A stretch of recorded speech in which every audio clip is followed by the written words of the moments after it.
आशा करता हूँ आप सब बहुत अच्छे होंगे। मेरा नाम है सिद्धांत अग्निहोत्री, स्टडी आईक्यू पे आपका बहुत बहुत स्वागत है। दोस्तों, कोरोना वायरस नया है, डेवलपमेंट होती जा रही है। पुराना है वैसे, लेकिन इससे पहले कभी ह्यूमंस को तो अटैक किया नहीं था। अब डेवलपमेंट हो रही है और एक नई डेवलपमेंट सामने आई है कि यार कोरोना वायरस जो है ना, ये दिमाग को भी इन्फेक्ट कर देता है। तो मुझे बताने की ज़रूरत नहीं है कि शरीर में जब कोई चीज़ दिमाग को इफेक्ट करती है तो सबसे खतरनाक कंसीक्वेंस होते हैं। डरने की बात नहीं है, परेशान होने की बात नहीं है। मैं आपको एक चीज बताना चाहता हूं, अगर आप एहतियात बरत रहे हैं, मैं गारंटी दे रहा हूं, अगर आप रूल्स एंड रेगुलेशन फॉलो कर रहे हैं, जो प्रोटोकॉल्स है वो फॉलो कर रहे हैं, लिख के मैं दे रहा हूं स्टैम्प पेपर में साइन करके, कि आपको जिंदगी में कोरोना नहीं हो सकता। मेरा एक फ्रेंड है, मैं उसको एग्जाम्पल देना चाहता हूँ। पता नहीं वो कौन सी दुनिया में है, मैं उसको समझाता रहता हूँ, लेकिन उसको लगता है कि कोरोना वायरस है ही नहीं। बहुत एक ऐसा तबका है जो ये मान रहा है कि कोरोना वायरस है ही नहीं, ये एक साजिश है। बकायदा सब साइंटिफिक डेटा है और सारी चीजें हैं, बट स्टिल, और उसको ये लगता है कि कुछ नहीं होगा, कोरोना वायरस, जिनकी इम्यूनिटी स्ट्रांग है होगा भी तो। देखिए, ऐसा बिल्कुल भी नहीं है। आप एहतियात बरत के चलिए, सोशल डिस्टेंसिंग, जहां भीड़ हो वहां पे मत जाइए, मुंह को प्रॉपर ढके रहे, सैनिटाइजर लेके चलें, नहीं होगा आपको कोरोना। एहतियात नहीं बरतेंगे तो कोरोना हो जाएगा। तो कोरोना वायरस कैसे ब्रेन को अटैक करता है और इसके क्या कॉम्प्लिकेशंस हो सकते हैं, हम इस लेक्चर में जानते हैं। इंस्टा पे मैं आ गया हूं, आप एक साल से बोल रहे हैं इंस्टा पे आ जाओ, तो आ गया हूं। यूपीएससी के स्मार्ट कोर्सेज आते हैं, आप स्टडी आईक्यू का ऐप डाउनलोड करके इनको अवेल कर सकते हैं। और टेलीग्राम पे भी हूं, 10,200 तकरीबन सब्सक्राइबर है, तो आप यहां पे पीडीएफ ले लीजिए। तो भैया, अभी हमने सुना था कि वायरस जो है वो लंग्स को अटैक करता है, किडनी को अटैक करता है, ब्लड वेसल को अटैक करता है, और अब ये देख रहे हैं कि जो पेशेंट्स हैं जिनको कोरोना है, उनको न्यूरोलॉजिकल सिम्टम्स हैं, उनको सरदर्द होता है, कंफ्यूजन होती है, डिलीरियम होता है, समझ ही नहीं पाते हैं। तो ये सब न्यूरोलॉजिकल सिम्टम्स हैं जो कि तभी होते हैं जब कोई वायरस आपके ब्रेन को अटैक करता है। तो ये बता रहे साइंटिस्ट कि हो सकता है ये वायरस ब्रेन को अटैक कर रहा हो। हालांकि अभी इस पे एक्सटेंसिव स्टडी की जरूरत है। आपको यह भी बता दूं कि अभी नई डेवलपमेंट है और अभी यह भी नहीं पता है कि किस तरीके से वायरस दिमाग में जाता है। लेकिन यह बिल्कुल पक्की बात है कि बहुत सारे पेशेंट को दिमाग में प्रॉब्लम हो रही है, न्यूरोलॉजिकल सिम्टम्स दिख रहे हैं, जिससे यह फाइंडिंग सामने आई है कि कोरोना वायरस जो है वो ब्रेन को भी अटैक करता है और ब्रेन सेल्स को भी इन्वेड करके, हाईजैक करके कॉपीज बनाता है अपनी। ब्रेन सारे के सारे जितने भी ऑर्गन्स हैं उनको सिग्नल भेजता है, सब कुछ ब्रेन से ही चलता है। ब्रेन ही डैमेज हो गया तो खत्म, खेल ही खत्म हो गया। तो brain cells are very very important. अब दोस्तों ऐसा है कि मैंने बताया कि यहां पे जो रिसर्चर हैं, अकीको इवासाकी, बहुत रिसर्च कर रहे हैं आजकल, बहुत बढ़िया बढ़िया रिपोर्ट्स दे रहे हैं। ये येल यूनिवर्सिटी के इम्यूनोलॉजिस्ट, और इन्होंने भी बोला है कि अगर ब्रेन इंफेक्ट होगा तो it could have a lethal consequence. इसको कल, क्योंकि मैं लेक्चर थर्सडे को बना रहा हूं, आज बना रहा हूं, वेंसडे को इसको पोस्ट किया। और अभी जैसा कि मैंने बताया कि ये इस पे और रिसर्च होनी है। अभी एक्सपर्ट्स ने इसको ज्यादा साइट नहीं किया है, इसके साइटेशंस की अभी काफी जरूरत है। लेकिन ये जो फाइंडिंग है ये चौंकाने वाली है ना। ज्यादा एविडेंस नहीं है, बट वायरस जो है ब्रेन को इन्फेक्ट कर सकता है। और ये साइंटिस्ट बहुत पहले से कह रहे हैं कि ये खतरा है कि वायरस जो है वो ब्रेन को इन्फेक्ट करेगा, इसकी पूरी पॉसिबिलिटी थी। डॉक्टर माइकल जैंडी ये बहुत पहले से कह रही हैं, जो कि न्यूरोलॉजिस्ट हैं national hospital for neurology and neurosurgery Britain में। लेकिन वही है ना कि अभी ज्यादा डेटा की जरूरत है, साइटेशंस और ज्यादा रिसर्च की जरूरत है। अब यहां पे जो पेशेंट है जिनको कोरोना है, उनके ब्रेन को स्कैन किया गया और उसके बाद ये जो एविडेंस है, ये पहला है जब ब्रेन को स्कैन किया गया कि कोरोना वायरस जो है वो ब्रेन सेल को भी इन्वेड कर देता है, ऑक्सीजन की सप्लाई ही रोक देगा तो खत्म।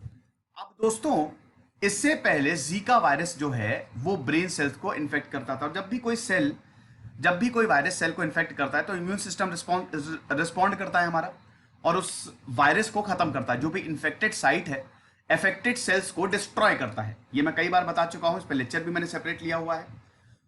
तो यहां पे ये, अब आप बोलेंगे कि स्टडी को कैसे फाउंड किया गया, डॉक्यूमेंट कैसे किया गया, तो इवासाकी और उनके कुलीग जो हैं उन्होंने 3 तरीके से इस ब्रेन इन्फेक्शन को डॉक्यूमेंट किया, 3 तरीके से स्टडी को फाइंड किया, 3 तरीके से पता लगाया कि ब्रेन में कोरोना वायरस है। कैसे? जो इंसान मर गए थे कोविड-19 से उनके ब्रेन टिश्यू को एनालाइज किया और यह पता लगाया कि इनके ब्रेन टिश्यूज में, सेल्स में कोविड था, वायरस था। फिर माउस मॉडल, अभी माउस मॉडल में समझाऊंगा। और तीसरा organised clusters of brain cell जिसको बोला जाता है। ठीक है, तो ये 3 तरीके हैं जिससे ये पता लगाया कि कोरोना वायरस जो है ना ये ब्रेन में भी था। ठीक है, अब यहां पे ऑक्सीजन की सप्लाई बेसिकली रोकता है। जब भी कोरोना वायरस इन्वेड करेगा ब्रेन को, ये ऑक्सीजन की सप्लाई रोक देगा और यहां पे इम्यून सिस्टम भी रिस्पॉन्ड नहीं करेगा। सबसे बड़ी प्रॉब्लम तो ये है, इम्यून सिस्टम भी जब ब्रेन में आपके अटैक करता है वायरस, तो इम्यून सिस्टम भी बहुत प्रॉपरली रिस्पॉन्ड नहीं करता है। तो डॉक्टर इवासाकी बताते हैं कि ये तो एक साइलेंट इंफेक्शन है। देखो होता क्या है कि जब भी वायरस आपके शरीर में घुसेगा वो कैसे प्रोटीन को ढूंढेगा जिसको ACE2 बोला जाता है, रिसेप्टर्स होते हैं ये। ठीक है, तो ये वायरस सेल को इन्फेक्ट वाया प्रोटीन करता है ना। ठीक है, प्रोटीन के थ्रू ही तो आपके सेल को, ये कई बार मैं बता चुका, रिपीट क्या बार बार करूं। तो यही ACE2 रिसेप्टर्स होते हैं और ये बार बार मल्टीप्लाई होता है जिसकी वजह से आपके सारे सेल्स जो है वो इन्फेक्ट हो जाते हैं। समझ गए? लेकिन ब्रेन में ACE2 रिसेप्टर जो है वो बहुत कम है। समझ गए? ब्रेन में इतने ज्यादा ACE2 रिसेप्टर्स नहीं है। तो ये लग रहा था एक्सपर्ट्स को कि ब्रेन में नहीं इन्वेड कर सकता, हालांकि पॉसिबिलिटी थी, लेकिन ब्रेन में इंफेक्शन नहीं हो सकता। जहां पे ACE2 प्रोटीन होगा, ठीक है, वहां पे ज्यादा पॉसिबिलिटी होगी कोरोना वायरस की, लेकिन ब्रेन में कम है। लेकिन अब यह पता लगाया जा चुका है कि ब्रेन में भी कोरोना वायरस जो है वो घुस जाता है। ठीक है, न्यूरॉन्स के कनेक्शंस होते हैं। ठीक है, और ये जो सिनेप्सिस, चलिए ये सब टर्मिनोलॉजीज आपको मैं थोड़ा सा बता देता हूं। साइनेप्सिस जो होते हैं वो बेसिकली स्मॉल गैप्स होते हैं। देखो भाई, ये जो वायरस है इसको दरवाजा चाहिए आपके अंदर जाने के लिए, या आपका जो बॉडी है ना वो घर है, इसको दरवाजा चाहिए। अब जैसा कि मैंने बताया कि दिमाग में ACE2 इतने नहीं होते हैं, ठीक है, लेकिन उसके बावजूद यहां पे कोरोना वायरस जो है वो साइनेप्सिस को डिक्रीज करता है। साइनेप्सिस क्या है? ये नंबर ऑफ गैप्स होते हैं। देखो सिंपल सी चीज है, ये आपके न्यूरॉन्स है। समझ गए? न्यूरॉन्स नेटवर्क होता है, अब इतना तो बेसिक आपको पता ही होगा। ठीक है, न्यूरॉन बहुत इंपॉर्टेंट होता है। न्यूरॉन सेल्स जो होते हैं उसी की ही वजह से तो आपका ब्रेन काम करता है। ठीक है, और इनके बीच में प्रेजेंट होते हैं ये जो गैप्स होते हैं, इनको साइनेप्स कहते हैं। ठीक है, मतलब जो न्यूरॉन सेल्स में ये छोटे छोटे गैप्स होते हैं ना, ये सेल है ना, ये सेल है। ठीक है, ये गैप्स में, गैप्स को न्यूरॉन मतलब साइनेप्सिस कहते हैं। ठीक है, और ये इन्हीं गैप्स की वजह से क्या होता है ना, सिग्नल पास होता है। समझ गए? आप ठीक वैसे ही कह सकते हैं कि मान लीजिए एक इंसान को इस पार जाना है। ठीक है, अब यहां पे आपने लाइन बनाई है, ठीक है, खूब लोगों की लाइन है और इसके बीच में गैप्स हैं, तो क्या होगा कि इंसान आसानी से इस गैप से निकल जाएगा। यानी कि न्यूरॉन्स के बीच में जो गैप्स है ना, सिग्नल आसानी से पास होता है। लेकिन जब ये गैप कम होता है तो सिग्नल पास ही नहीं हो पाएगा ना, और आपकी बॉडी रिस्पॉन्ड ही नहीं करेगी। आप समझ रहे कि नहीं? जब सिग्नल ही पास नहीं हो पाएगा, ऑक्सीजन, दिमाग कहता है कि भैया ऑक्सीजन सप्लाई करो, कहीं पे भी ऑक्सीजन की कमी होती है तुरंत ऑक्सीजन सप्लाई करो, तो ऑक्सीजन सप्लाई होती है। और हर चीज में यही होता है, दिमाग बेसिकली सिग्नल भेजता है, तभी तो आप काम करते हैं ना।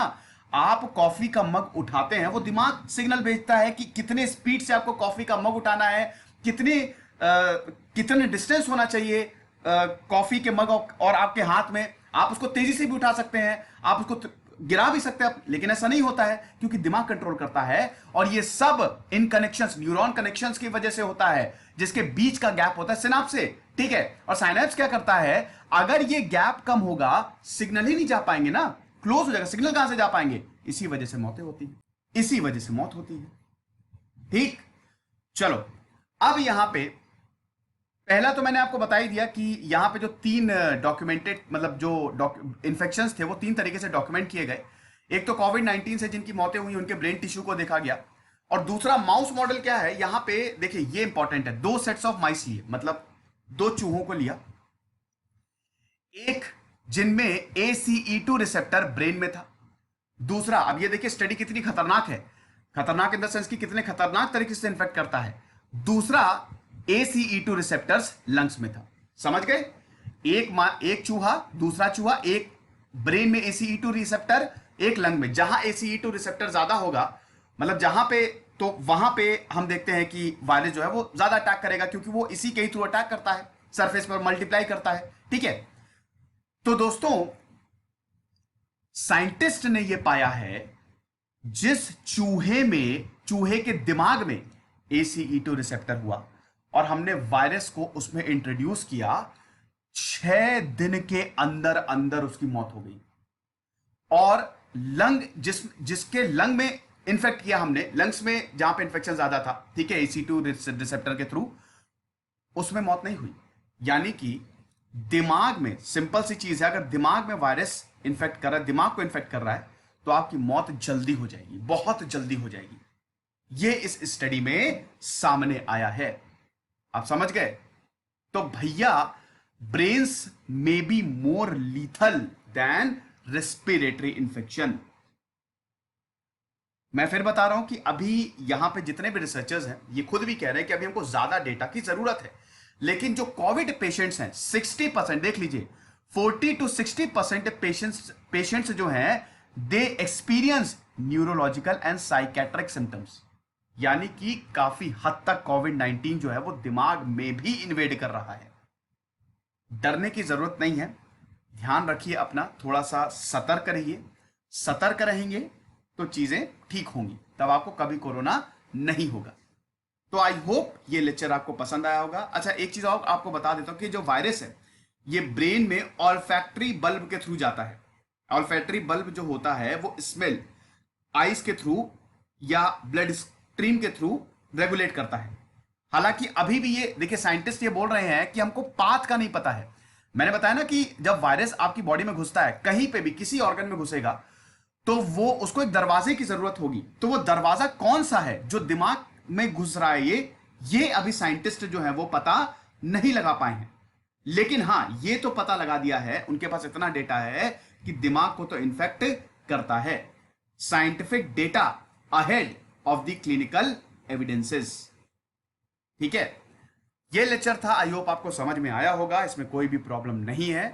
भैया देखो, जो यूपीएससी का 4 अक्टूबर को एग्जाम दे रहे हैं, अब पॉसिबिलिटी बहुत ज्यादा है कि कोविड-19 पे क्वेश्चन पूछे जाए।